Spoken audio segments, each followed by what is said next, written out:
OSG news ముందుగా బులెటిన్లో headlines. AP శాసనసభలో 2025-26 వార్షిక బడ్జెట్ను ప్రవేశపెట్టిన ఆర్థిక మంత్రి పయ్యావుల.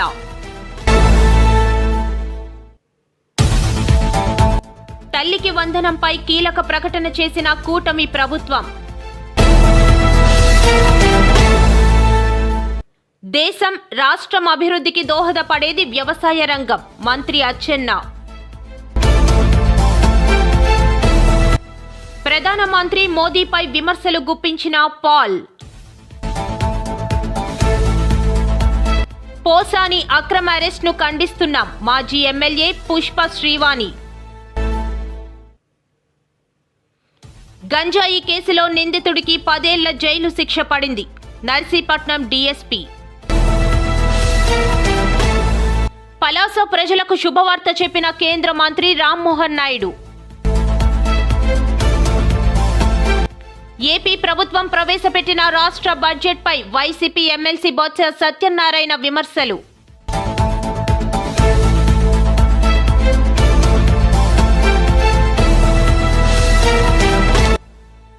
బడ్జెట్ తీవ్ర నిరాశకు గురి చేసిందన్న మరో ఎమ్మెల్సీ వరదు కళ్యాణి.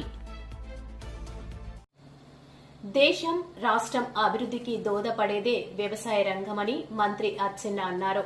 రాష్ట్ర వార్షిక బడ్జెట్లో భాగంగా వ్యవసాయ బడ్జెట్ను ఆయన నేడు అసెంబ్లీలో ప్రవేశపెట్టారు. మొదటి ముందస్తు అంచనాల ప్రకారం వ్యవసాయం జీవీఏలో 57,187 కోట్లు, అంటే వ్యవసాయంలో వృద్ధి రేటు 22.86%గా నమోదైంది.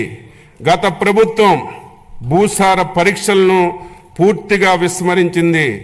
మన ప్రభుత్వం 2024-25లో సాయిల్ హెల్త్ అండ్ ఫెర్టిలిటీ పథకం కింద 13.09 కోట్లు నిధుల ఖర్చుతో 4,30,000 భూసార పరీక్ష పత్రాలను రైతులకు అందించింది. అలాగే 2025-26వ సంవత్సరంలో 6 లక్షల భూసార పరీక్ష పత్రాలు రైతులకు అందించడానికి లక్ష్యంగా పెట్టుకున్నాం. 2014 నుండి 2019 వరకు అప్పటి మన ప్రభుత్వం రైతులు వారి పొలంలోని భూసారాన్ని సరిచేసుకుని మంచి దిగుబడి సాధించడానికి 3 లక్షల మెట్రిక్ టన్నులు జింకు, జిప్సం, బోరాన్ వంటి సూక్ష్మ పోషకాలను రాయితీలతో రైతులకు అందించాం. 2019 నుంచి 2024 వరకు గత ప్రభుత్వం సూక్ష్మ పోషకాల సరఫరా పూర్తిగా నిలిపివేసింది.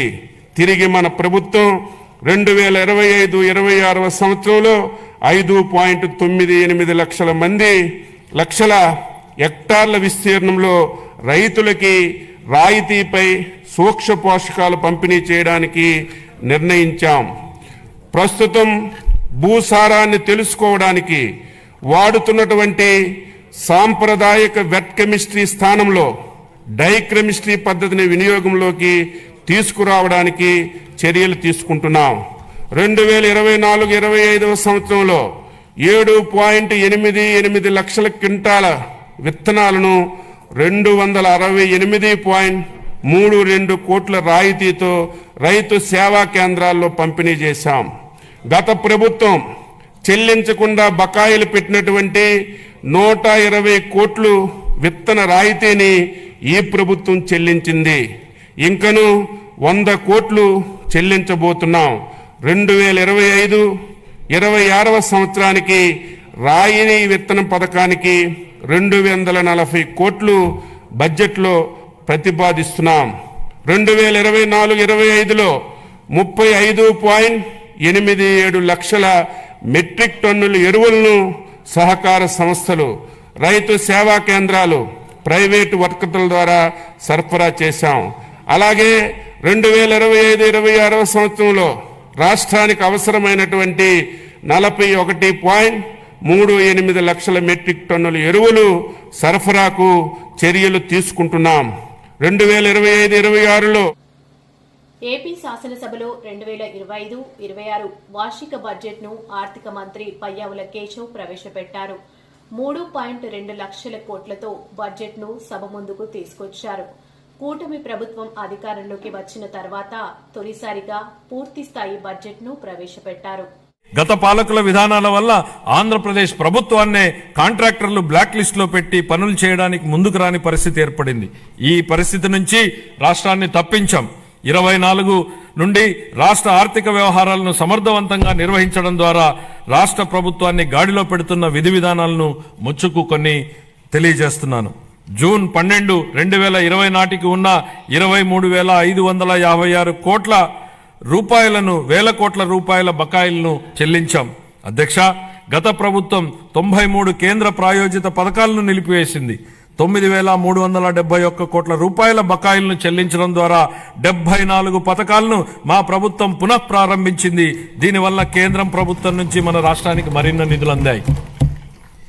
నీటిపారుదల, రహదారులు మరియు ఇతర పనులకు సంబంధించి 12,735 కోట్ల రూపాయల బకాయిలను చెల్లించడం వల్ల రాష్ట్ర ఆర్థికాభివృద్ధి పునరుత్తేజితమైంది. పంచాయతీలు మరియు మున్సిపాలిటీలను బలోపేతం చేయడానికి 2,793 కోట్ల రూపాయల ఆర్థిక సంఘం నిధులను మా ప్రభుత్వం చెల్లించింది.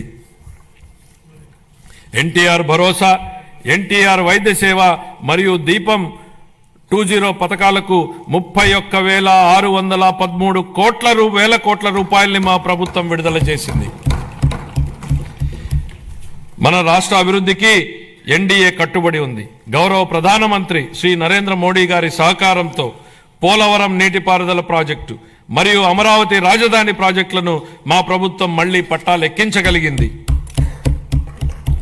23-24 ఆర్థిక సంవత్సరంలో మూలధన పెట్టుబడుల కోసం కేంద్ర ప్రభుత్వాలు రాష్ట్రాలకు అందించే ప్రత్యేక సహాయంలో అయిన ఖర్చు కేవలం 4,090 కోట్ల రూపాయలు మాత్రమే.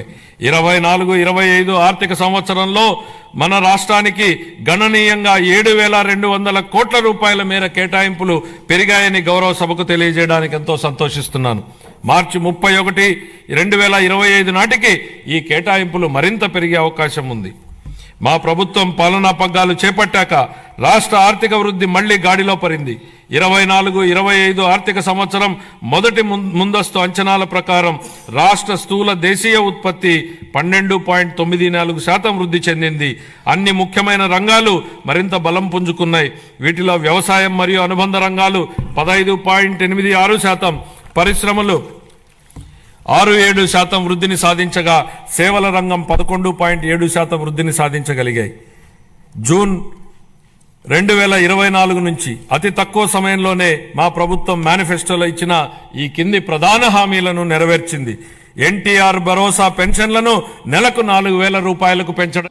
తల్లికి వందనంపై కీలక ప్రకటన చేసిన కూటమి ప్రభుత్వం ఈ పథకం అమలుకు 2025-26 విద్యా సంవత్సరానికి గాను 9,407 కోట్లు కేటాయించినట్లు మంత్రి పయ్యావుల కేశవ్ చెప్పారు. చదువుకునే ప్రతి విద్యార్థి తల్లికి 15,000 రూపాయల ఆర్థిక సాయం అందించినట్లు తెలిపారు. తన పిల్లలను పాఠశాలకు పంపేలా ప్రోత్సహించే లక్ష్యంతో మరో సూపర్ 6 హామీని అమలు పరిచే దిశగా తల్లికి వందనం పథకాన్ని ప్రారంభిస్తున్నాం. 25-26 విద్యా సంవత్సరం నుంచి ఈ పథకం కింద 15,000 రూపాయల ఆర్థిక సహాయాన్ని అందించుతున్నాం. చదువుకునే ప్రతి విద్యార్థి తల్లికి ఈ పథకాన్ని అందించడానికి కేటాయింపులు జరుపుతున్నాం. ఈ పథకం ప్రభుత్వ మరియు ప్రైవేటు పాఠశాలలో 1 నుండి 12వ తరగతి వరకు చదువుతున్న పిల్లలకు వర్తిస్తుంది.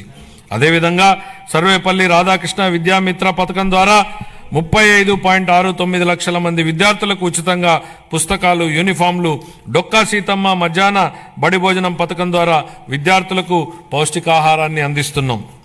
ఉపాధ్యాయులకు స్నేహపూర్వక వాతావరణంలో కూడిన విద్యా వ్యవస్థ కోసం గౌరవనీయ మానవ వనరుల అభివృద్ధి శాఖ మంత్రి నారా లోకేష్ గారి చొరవతో మా ప్రభుత్వం అన్ని ప్రభుత్వ పాఠశాలలకు ఉచిత విద్యుత్తును అందించాలని నిర్ణయించిందని గౌరవ సభకు ఎంతో సంతోషంగా ప్రకటిస్తున్నాను. ఇది స్థానిక సంస్థలపై ఆర్థిక భారాన్ని తగ్గించడమే కాక ఉపాధ్యాయులు మరియు విద్యార్థులకు ఒత్తిడి లేని వాతావరణాన్ని కల్పిస్తుంది. 25-26 ఆర్థిక సంవత్సరానికి పాఠశాల విద్యాశాఖకు 31,805 వేల కోట్ల రూపాయలను కేటాయింపును ప్రతిపాదిస్తున్నాను.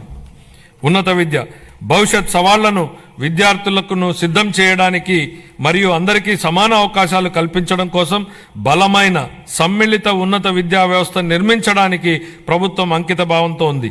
ఈ కార్యక్రమం కింద మల్టీ డిసిప్లినరీ విద్య మరియు పరిశోధన విశ్వవిద్యాలయాల స్థాపన, పాలిటెక్నిక్ విద్యలో క్రెడిట్ ఆధారిత వ్యవస్థను ప్రవేశపెట్టడం, అధునాతన తరగతి గదులు, ప్రయోగశాలలు, డిజిటల్ లైబ్రరీలతో విద్యాలయాలను ఆధునీకరించడం వంటి కీలక నిర్ణయాల ద్వారా మన విద్యార్థులను అంతర్జాతీయ ప్రమాణాలకు అనుగుణంగా తయారు చేస్తున్నాం. ప్రపంచవ్యాప్తంగా ఉన్న ప్రముఖ 100 విశ్వవిద్యాలయాల్లో మన రాష్ట్ర విశ్వవిద్యాలయాలను నిలపడమే మేము లక్ష్యంగా పెట్టుకున్నాం. 25-26 ఆర్థిక సంవత్సరానికి గాను ఉన్నత విద్యాశాఖకు 2,506 కోట్ల రూపాయలను కేటాయింపును ప్రతిపాదిస్తున్నాను. ఆరోగ్య రంగం. గత ప్రభుత్వ పాలనలో ఆరోగ్య రంగం పూర్తిగా నిర్లక్ష్యానికి గురి అయిన విషయాన్ని మనం చూశాం అధ్యక్ష. సకాలంలో చెల్లింపులను చేయకపోవడంతో మందుల కొరత, సౌకర్యాల కొరత, సేవల కొరతకు కారణమైంది అధ్యక్ష. వైద్య రంగంలో దాదాపు 6,400 కోట్ల రూపాయల బకాయిలను ప్రధానమంత్రి మోడీపై మరోసారి విమర్శలు గుప్పించిన కేఏ పాల్ ఈ రోజు విశాఖలో మీడియాతో మాట్లాడుతూ 100 కోట్లది ఎగ్జాంపుల్, కోటి రూపాయలకి అదానికి ఎలా అమ్ముతున్నారు. ప్రపంచమంతా నాకు మద్దతు ఇస్తుంది. దానికి రుజువు యుక్రెయిన్ యుద్ధం కొరకు 141 మంది ఓపెన్ గా సపోర్ట్ చేయడం, 145 మంది ఆబ్సెంట్ అవ్వడం, కేవలం 4 దేశాలే రష్యాకు మద్దతు ఇవ్వడం. నేను చెప్తుంది ఈ 3 సంవత్సరాలు ఈ డీలిమిటేషన్ ద్వారా తమిళ్, తెలుగు, మలయాళం, కన్నడం భాషలు లేకుండా చేయడం ఒకటి. 2, మన ఎంపీ సభ్యుల్ని తగ్గించడం. ఉదాహరణ స్టాలిన్ చెప్పారు కదా నిన్న, డాక్టర్ స్టాలిన్ గారు 39 ఉన్నారు. లోక్సభ ఎంపీ తమిళనాడులో కేవలం 31 చేయడానికి. రెండోది, నాకు హిందీ అంటే ఇష్టం, కానీ తెలుగు అంటే ఇంకా ఎక్కువ ఇష్టం.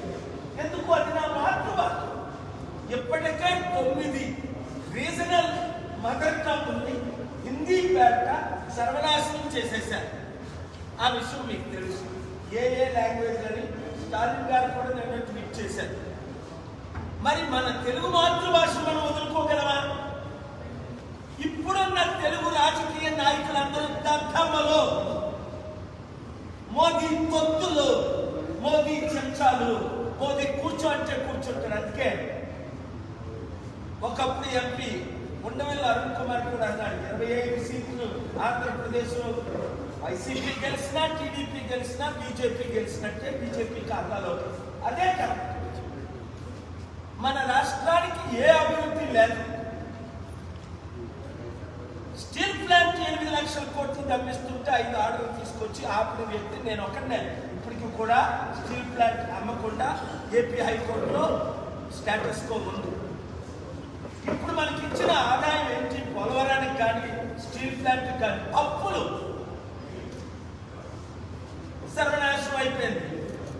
అందుకే ఈ రోజు బడ్జెట్ ఆంధ్రప్రదేశ్లో ఎంత అధ్వానంగా ఉంది. ఏంటి? నిరుద్యోగులకు 3,000 రూపాయలు ఇస్తానన్నాడు చంద్రబాబు. 20 లక్షల ఉద్యోగాలని సంవత్సరం అయిపోతుంది. 20,000 ఉద్యోగాలు కాదు, 20 ఉద్యోగాలు ఇవ్వలేదు. 3,000 ఇస్తానని 1 కోటి మందికి 3,000 మందికి కాదు, 300 మందికి కూడా 3,000 రూపాయలు ఇవ్వలేదు. ఈ రోజు బడ్జెట్ లో చూస్తే మీరు పోసాని అక్రమ అరెస్టును ఖండిస్తున్నామని మాజీ ఎమ్మెల్యే పుష్ప శ్రీవాణి అన్నారు. ప్రశ్నించే ప్రతి గొంతును నొక్కాలన్నదే కూటమి ప్రభుత్వ లక్ష్యం. కూటమి వైఫల్యాలను ప్రతిపక్ష వైసీపీ ఎండగడుతున్న సందర్భంలో మరో డైవర్షన్ కోసమే పోసాని గారిని అరెస్ట్ చేశారు. తీసుకొచ్చినందుకు మేము బాధపడుతున్నాము, మాకు బుద్ధి వచ్చిందని చెప్పేసి రోడ్డెక్కి ప్రశ్నిస్తున్నటువంటి తీరు మనం అందరం కూడా చూస్తున్నాం. అలాగే ఈరోజు వైఎస్ఆర్ కాంగ్రెస్ పార్టీ ప్రతిపక్ష పార్టీ ఈ ప్రభుత్వ వైఫల్యాలను, ఈ ప్రభుత్వం ఏదైతే ఎలక్షన్ ముందు ఇచ్చినటువంటి హామీలు ఏవైతే నెరవేర్చలేదో వీటన్నిటినీ కూడా ప్రభుత్వాన్ని ప్రశ్నిస్తూ ఎండగడుతున్నటువంటి తీరుని ఈరోజు ప్రజలందరూ కూడా గమనించి ఈ ప్రభుత్వం మీద వ్యతిరేకత పెరుగుతున్నటువంటి నేపథ్యంలో దాన్ని డైవర్ట్ చేయాలి కాబట్టి ఈరోజు డైవర్షన్ పాలిటిక్స్లో భాగంగా పోసాన కృష్ణమురళి గారి అరెస్టుని తెర మీదకి తీసుకొచ్చారనమాట.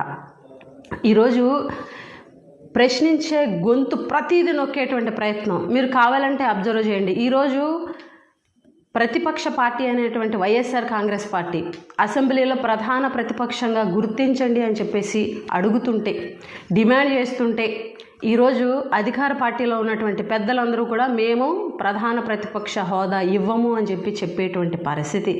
ఎందుకనంటే ప్రధాన ప్రతిపక్ష హోదా ఇస్తే ప్రజల తరపున ఫైట్ చేస్తుంది వైఎస్ఆర్ కాంగ్రెస్ పార్టీ, ప్రజలకు ఇచ్చినటువంటి హామీలు నెరవేర్చలేదని ప్రశ్నిస్తుంది అసెంబ్లీలో, కాబట్టి వాళ్ళ గొంతు నొక్కాలి కాబట్టి ప్రధాన ప్రతిపక్ష హోదా ఇవ్వము అని చెప్పేసి కరాఖండిగా చెప్పినటువంటి అంశం. అలాగే ఏదైతే పిఏసీ చైర్మన్ మీ ప్రభుత్వంలో జరుగుతున్నటువంటి అవినీతిని ఎక్కడ ప్రశ్నిస్తారా అని చెప్పేసి పిఏసీ చైర్మన్ కూడా ప్రతిపక్ష పార్టీకి ఇవ్వకుండా అధికార పార్టీలో ఉన్నటువంటి వ్యక్తులకి పిఏసీ చైర్మన్ ఇవ్వడం, అలాగే ప్రభుత్వ వైఫల్యాలను, ప్రభుత్వంలో ఉన్నటువంటి అవినీతిని, ప్రభుత్వ లోపాలను ప్రశ్నిస్తున్న ఒక సెక్షన్ ఆఫ్ మీడియాని 4 ఛానల్ని ఈరోజు అసెంబ్లీలోకి రాకుండా నిషేధించడం, అలాగే ఎవరైతే ప్రభుత్వ వైఫల్యాన్ని ఎండగడుతూ ప్రభుత్వాన్ని ప్రశ్నిస్తూ ప్రభుత్వ తప్పులను నిలదీస్తున్నటువంటి సోషల్ మీడియా యాక్టివిస్టులని అరెస్ట్ చేయడం, అంటే ఈ రకంగా ప్రశ్నించే ప్రతి గొంతును కూడా నొక్కేటువంటి ప్రయత్నం చేస్తున్నారు. ప్రశ్నించే ప్రతి ఒక్కరిని కూడా భయపెట్టాలి అక్రమ అరెస్టులతో అని చెప్పి చూస్తున్నారు. మీరు ప్రశ్నించే గొంతులను కాదు భయపెట్టాల్సింది, మిమ్మల్ని నిలదీసే వాళ్ళని కాదు భయపెట్టాల్సింది, ఈ ప్రభుత్వ వైఫల్యాలను అడుగుతున్న వాళ్ళని కాదు మీరు భయపెట్టాల్సింది. మీరు భయపెట్టాల్సింది ఆడపిల్లల మీద అఘాయిత్యాలు చేసే వాళ్ళని భయపెట్టాలా, తప్పు చేయాలని ఆలోచన వచ్చే వాళ్ళని భయపెట్టేలా చేయాలా. అంతేగాని రెడ్ బుక్ రాజ్యాంగంలో మీరు ఏదైతే రాసుకున్నటువంటి రెడ్ బుక్ ఏదైతే ఉందో ఆ రాజ్యాంగాన్ని అమలు చేయాలన్న ఉద్దేశంతో ఈరోజు ప్రశ్నించే ప్రతి ఒక్కరు గొంతు నొక్కాలని చూస్తే ఇక్కడ భయపడేవాడు ఎవ్వరూ లేరు. వైఎస్ఆర్ కాంగ్రెస్ పార్టీ కార్యకర్త ఎవ్వరూ కూడా మీరు భయపెట్టాలి, అక్రమ అరెస్టులతో భయపెట్టాలంటే ఎవరూ కూడా భయపడరని కూడా. గంజాయి కేసులో నిందితుడికి 10 ఏళ్లు జైలు శిక్ష పడిందని నర్సీపట్నం డీఎస్పీ శ్రీనివాసరావు తెలిపారు. 2014 నవంబర్ 22న అప్పటి ఎస్ఐ జోగారావు పోలవరం బ్రిడ్జ్ వద్ద వాహనాలు తనిఖీలు చేస్తుండగా 183 కేజీల గంజాయి పట్టుబడిందన్నారు. నవంబర్ 22వ తేదీన అప్పటి ఎస్ఐ గారు జోగారావు గారు పోలవరం బ్రిడ్జ్ దగ్గర వెహికల్ చెకింగ్ చేస్తుండగా 183 కేజీలు గాంజా దొరికిందండి. దాని మీద క్రైమ్ నెంబర్ 121/2014 ఎన్డీపీఎస్ యాక్ట్ కింద కేసు రిజిస్టర్ చేసి అందులో ముద్దాయిని అరెస్ట్ చేసి రిమాండ్కి పంపించడం జరిగింది. గర్జి సత్యబాబు సన్నాఫ్ అప్పలరాజు 29 సంవత్సరాలు, యాదవకులం, పోలవరం గ్రామం, చీడుగుమ్మల పంచాయతీ, గొల్గొండ మండలం అండి. ఆయన అరెస్ట్ చేసి రిమాండ్కి పంపించారు. స్వాధీనం చేసుకున్న గాంజాని కూడా ట్రాక్టర్లో తీసుకొస్తుండగా మరి సీజ్ చేయడం జరిగింది. దాన్ని ఇన్వెస్టిగేషన్ చేసి 2015లో ఛార్జ్షీట్ ఫైల్ చేయడం జరిగింది. ఆ తర్వాత కేసు ట్రయల్కి వచ్చింది. ట్రయల్ని సక్రమంగా మన గొల్గొండ ఇన్స్పెక్టర్ గారు, నర్సీపట్నం రూరల్ సిఐ రేవతమ్మ గారు ఆధ్వర్యంలో, ఎస్ఐ రామారావు గారి ఆధ్వర్యంలో ఈ కేసు కోర్టులో ప్రొడ్యూస్ చేయడం జరిగింది. ఆ కోర్టులో ఈ వాదనల్ని జిఎస్ఎన్వి ప్రసాదరావు అని చెప్పేసి ఆయన పిపి గారు ప్రజెంట్ చేశారు కేసుని. ఈ రోజున court honourable first additional session judge గారు జడ్జిమెంట్ ప్రొనౌన్స్ చేశారండి, ఎం వెంకటరమణ గారు. ఈ కేసులో ముద్దాయికి 10 సంవత్సరాల జైలు శిక్ష, ₹1,00,000 నగదు ఫైన్ గా విధించారు. ఒకవేళ ఈ ₹1,00,000 కానీ కట్టకపోతే ఇంకొక 6 months. పలాస ప్రజలకు శుభవార్త. పలాస నగరానికి ఎంతో అవసరమైన రైల్వే ఆర్ఓబి వంతెన పనులు 46.64 కోట్లు సవరించిన అంచనాలతో పూర్తిగా రైల్వే శాఖ చేపట్టేలా పునఃప్రారంభం కాబోతున్నాయి అని కేంద్ర మంత్రి రామ్మోహన్ నాయుడు అన్నారు. సమస్య మరి నేటికి ఆ సమస్యకి ఒక పరిష్కారం దొరికింది. కేంద్ర ప్రభుత్వం అంగీకరించి సుమారు 46 కోట్ల రూపాయలకి రీఎస్టిమేషన్ కి మనం ఏదైతే కేంద్రానికి పంపించామో దానికి అంగీకరించి మిగిలినటువంటి పనులన్నీ కూడా కేంద్రం ముఖ్యంగా రైల్వే తన బడ్జెట్లో నుంచే ఖర్చు పెట్టి ఆ పనులు పూర్తి చేస్తామని రైల్వే మినిస్టర్ గారు దానికి అంగీకరిస్తూ ఒక లేఖ కూడా రాయడం జరిగింది. మరి ఒక శుభవార్త పలాస పట్టణ ప్రజలందరితో కూడా ఈ సందర్భంగా మీ అందరితో పంచుకుంటున్నాను. మీకు తెలిసిందే, గత ఎన్నో సంవత్సరాలుగా అది పూర్తయినందు వల్ల ప్రజలు అందరూ కూడా పలాస వెళ్లాలన్నా బయటికి రావాలన్నా అక్కడ ఉన్నటువంటి రైల్వే గేట్ వల్ల అనేక రకాలైనటువంటి ఇబ్బందులు పడ్డారు. వేసవి కాలంలో కానీ లేకపోతే వర్షం సమయంలో కానీ గంటలు కూడా కొన్ని సందర్భాల్లో వెహికల్స్ అన్ని కూడా అక్కడ ఆగిపోయి మరి రాకపోకలు మున్సిపాలిటీకి చాలా ఇబ్బందులు పడుతూ ఉండిపోయింది. మరి అటువంటి సమస్య మన ప్రభుత్వం ఏర్పడిన వెంటనే ఎట్టి పరిస్థితుల్లో దానికి ఒక పరిష్కారం అందించాలని మరి స్థానిక ఎమ్మెల్యే శిరీష్ అక్క గారు అలాగే నేను ఒకసారి ఢిల్లీ కూడా వెళ్లి రైల్వే మంత్రి గారు కూడా కలిసి రిక్వెస్ట్ చేశాం. అలాగే పదే దాని తాలూకా ప్రయారిటీని తెలియజేస్తూ ఎన్నో సందర్భాల్లో అశ్విని వైష్ణవ్ గారిని కలిసినప్పుడు నేను కూడా దాని గురించి ప్రస్తావించి అది వీలైనంత త్వరలో చేయాలని నేను కోరిన తర్వాత నేటికి దానికి ఒక పరిష్కారం చూపిస్తూ అంగీకరించడం జరిగింది. మరి రైల్వే మినిస్టర్ అశ్విని వైష్ణవ్ గారు కూడా ప్రత్యేక ధన్యవాదాలు మా పలాస ప్రజల తరఫున ఆయన కూడా తెలియజేసుకుంటూ వీలైనంత త్వరగా ఆ పనులు కూడా ప్రారంభించి అది మంచి క్వాలిటీతో ఆ బ్రిడ్జిని కూడా పూర్తి చేసి పలాస పట్టణ ప్రజలకి ఒక బహుమతిగా అందజేస్తామని కూడా ఈ సందర్భంగా తెలియజేస్తున్నాను. ధన్యవాదాలు. ఏపీ ప్రభుత్వం ప్రవేశపెట్టిన రాష్ట్ర బడ్జెట్పై వైసీపీ ఎమ్మెల్సీ బొత్స సత్యనారాయణ విమర్శలు గుప్పించారు. బడ్జెట్ తీవ్ర నిరాశకు గురి చేసిందని మండిపడ్డారు. ఇన్ టైంలో చేసి నాణ్యతతో చేస్తే ఎందుకు పెడతారు? ఎవరినైనా సరే ఎవరు పెట్టారు చెప్పండి. ఏ కాంట్రాక్టర్ని బ్లాక్ లిస్ట్లో పెట్టారో పెట్టమండి. ఇంతెందుకు ఇంకా చెప్తాను మీకు. ఇవాళ మూలధనం గురించి వచ్చి క్యాపిటల్ ఎక్స్పెండిచర్ గురించి ఒక పేజీ పెట్టారు. రేపు చెప్తాను క్యాపిటల్ ఎక్స్పెండిచర్ గురించి. ఏంటి ఆ క్యాపిటల్ ఎక్స్పెండిచర్కి దాన్ని ప్రజలకు తెలియనట్టుగా మనం వచ్చి అమాయకుల్లాగా మనకి దాని మీద అవగాహన లేనట్టుగా అంటే అర్థమయ్యేటని కూడా పెట్టారు. ఓ రైతు అంట పొలం కొనుక్కుంటారంట, కొనుక్కుంటే అందులో వచ్చి నువ్వు తొప్పుకుంటా అంట, దాన్ని అన్నీ చేస్తే అది క్యాపిటల్ ఎక్స్పెండిచర్ అవుతుందంట, దాని నుంచి వచ్చే ఫలం వచ్చేది వస్తుందో అది ఆదాయం అవుతుందంట అని. ఎస్ అగ్రీ, అది మా అందరికీ తెలిసిన విషయమే, ఇదేం కొత్త విషయం కాదు. కానీ మరి మీరు ఇచ్చిన బడ్జెట్లో క్యాపిటల్ ఎక్స్పెండిచర్కి దేని మీద మీరు పెట్టారు చెప్పండి? మేము పెట్టాం, గత 5 సంవత్సరాలు పెట్టాం. ఈ రాష్ట్రంలో పోర్టులకు కానీ జెట్టీలకు కానీ ఆదాయాలు సమకూర్చే ఆ వనరులు చేశాం ఉదాహరణకి కాదా? ఉన్నాయి. రేపు ఇంకా 4-5 రోజులు ఉంది కాబట్టి ఆ డిస్కషన్లో అవన్నీ మాట్లాడదాం. ఓకే. బడ్జెట్ తీవ్ర నిరాశకు గురి చేసిందని మరో ఎమ్మెల్సీ వరదు కళ్యాణి అన్నారు. ప్రజలను నిట్ట నిలువునా మోసం చేశారని మండిపడ్డారు. రైతులు, మహిళలు, ఉద్యోగులు, నిరుద్యోగులను మోసం చేశారన్నారు. మహాశక్తి పథకానికి నిధులు కేటాయింపులు ప్రస్తావన లేదని అన్నారు.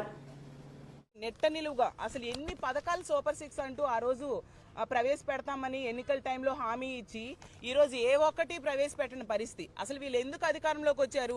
గతంలో జగన్మోహన్ రెడ్డి గారు ఎంతో చక్కగా పరిపాలించేవారు, ఎన్నో పథకాలు ఇచ్చేవారు. వాటికంటే డబల్ ఇస్తాము, అంతకంటే ఎక్కువ మేలు చేస్తాము అని చెప్పి ప్రజలు నమ్మించి ఈరోజు అధికారంలోకి వచ్చారు. కానీ వీళ్ళు మేనిఫెస్టోలో పెట్టిన ఏ అంశాన్ని కూడా అమలు చేయని పరిస్థితి క్లియర్గా అర్థమవుతుంది. ఈరోజు మహాశక్తి పథకం గురించి అయితే అప్పుడు ఎన్నికల టైంలో ఎంతగా గొప్పలు చెప్పుకున్నారు. ఎందుకు మొన్న సమావేశాల్లో హోంమంత్రి గారు అయితే మహాశక్తికి నిధులు కేటాయించామని ఈనాడు పేపర్ చూసి కౌన్సిల్లో చెప్పేయడం జరిగింది. చూసేసరికి ఆ బడ్జెట్లో కేటాయించలేదు.